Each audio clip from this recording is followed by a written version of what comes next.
Bueno, algunas reflexiones sobre la pregunta.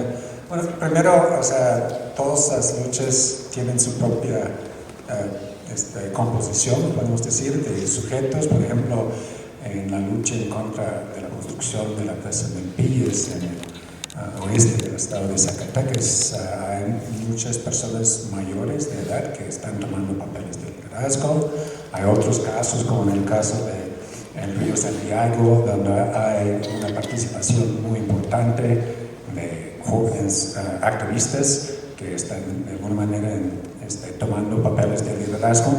Entonces, yo creo que, o sea, es una cuestión variable, y lo que nos interesa más es trabajar con sujetos colectivos, ¿no? Y más allá de la composición intergeneracional de estas agencias colectivas de resistencia, lo que hemos visto es, como en otras partes del mundo, que hay una fuerte participación y liderazgo por parte de las mujeres de diferentes edades, ¿no? Y es algo que no necesariamente tienes que explicarlo en términos esencialistas. Yo creo que de hecho esas explicaciones son débiles.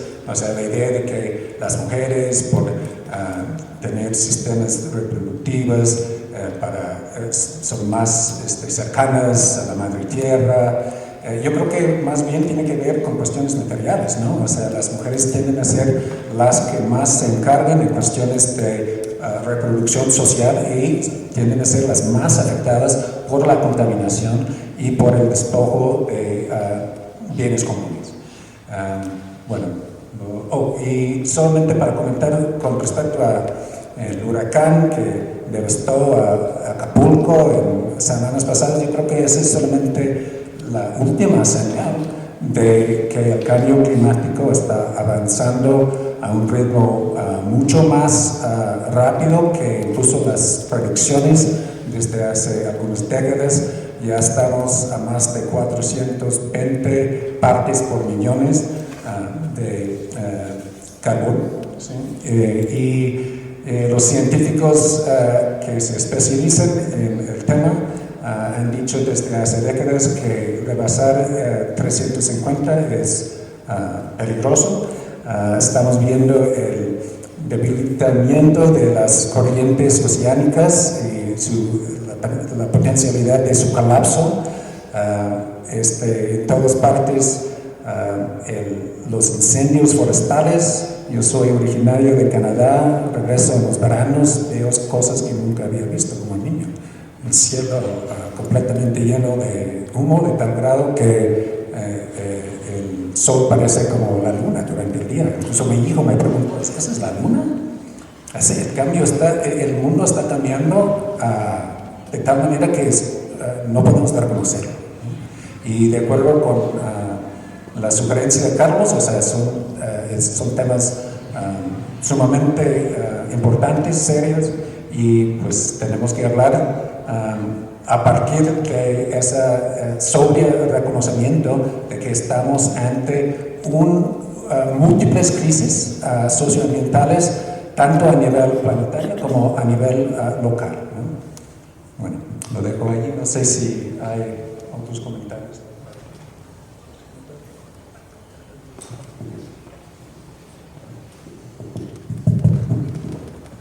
Gracias. Bueno, no sé si realmente no quiero hacer una pregunta, quiero hacer un comentario más bien. Y viene en relación, felicidades por la presentación. No hemos leído el libro, supongo que la mayoría, pero fueron muy elocuentes Pepe y Jimeno, algo así. Mencionó Pepe, y me parece que mencionó también, un capítulo sobre epistemología, que elaboraron juntos Carlos y Dacia, hasta donde entendí. Mi comentario viene en este sentido. En el documento se abordan perspectivas específicas locales, es decir, los casos concretos de lugares específicos, y sin embargo viene un tema recurrente, es el desarrollo. Es decir, tenemos un concepto que abarca todo y casos específicos concretos en tiempo y espacio. Es decir, nos vamos desde la parte etnográfica hacia la parte teórica conceptual más grande. Pero no solo eso, además está cruzada por ahí por el tema del neoliberalismo. El neoliberalismo se convirtió en el santo grial. A partir del neoliberalismo para acá es otro mundo. Pero el capitalismo tiene varios siglos, no tiene 40 años. Antes del neoliberalismo también pasaron cosas. Creo, y este es el comentario de la invitación, así como hay una perspectiva etnográfica, individual, comunal, y hay una perspectiva teórico-conceptual general, ¿cómo podemos hacer para que en estos abordajes que ustedes están desarrollando se haga esa consideración interdisciplinar, ese diálogo interdisciplinar, en donde convergen? ¿Qué desarrollo estamos hablando? ¿El desarrollo capitalista? ¿El desarrollo de la Segunda Guerra Mundial para acá? ¿O el desarrollo como idea, como el concepto hegeliano que va del concepto precisamente a la idea, en esa construcción de contenidos, en esa transición? ¿Cuál desarrollo? ¿Es esa evolución de la sociedad o es el crecimiento económico? El crecimiento económico, entre comillas, articulado. ¿Cuál desarrollo? Creo que el primer planteamiento tendría que venir por allá. ¿En qué desarrollo nos estamos montando? Porque si hablo desde la perspectiva comunal, es un desarrollo. Si hablo desde la perspectiva sistémica, es otro desarrollo. Si hablo desde el individuo, es otro desarrollo inclusive. El neoliberalismo, cuando hablo de neoliberalismo, ¿de qué hablo? ¿De las políticas recesivas de los 80 para acá? ¿O de esta dinámica del individualismo ultranza que se convierte, como por ahí lo dice Dardot, en una norma que solamente privilegia a lo individual? ¿De cuál estoy hablando? Entonces, ¿a qué nos lleva? El desarrollo, este desarrollo, si lo entendemos así, es liberal, el desarrollo capitalista es liberal. ¿Y dónde viene la parte de la justicia entonces? ¿Y dónde meto mi concepto de la justicia? En lo comunal. Es decir, creo que si ustedes ven, se entrecruzan muchos temas, muchas perspectivas. Creo que esa parte epistemológica es fundamental porque ya no podemos trabajar en estancos. Es decir, no puedo ceñirme a una sola teoría, cuando ahora inclusive ya se habla del psicopoder, ¿no? No del biopoder de Foucault, sino del psicopoder, el poder que se ejerce sobre las mentes cuando el individuo no está acercado en una escuela, no está acercado en una cárcel, no está acercado en un hospital, sino está acercado ideológicamente. ¿Qué pasa con ese individuo frente a las dinámicas que ustedes fueron entendiendo y leyendo en los grupos, en estos lugares donde se trata de prevalecer la identidad de lo común, la identidad de los grupos, frente a ese individualismo ultranza y frente a, por último, el papel del gobierno?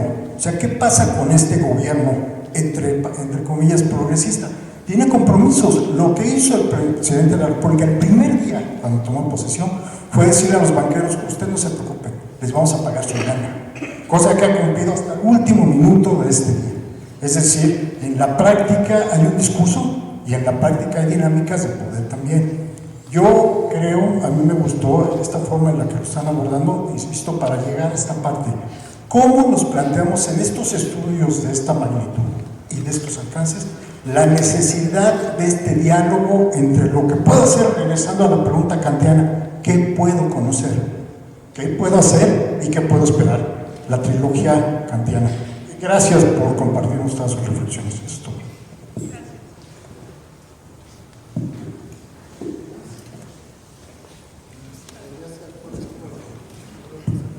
Bueno, yo muy rápidamente solamente voy a mencionar esta parte, sobre todo del final, donde se discuten varias cosas. No sé si la palabra es epistemología, digamos, pero en resumen, nosotros no hablamos de desarrollo o de sus alternativas, ¿no?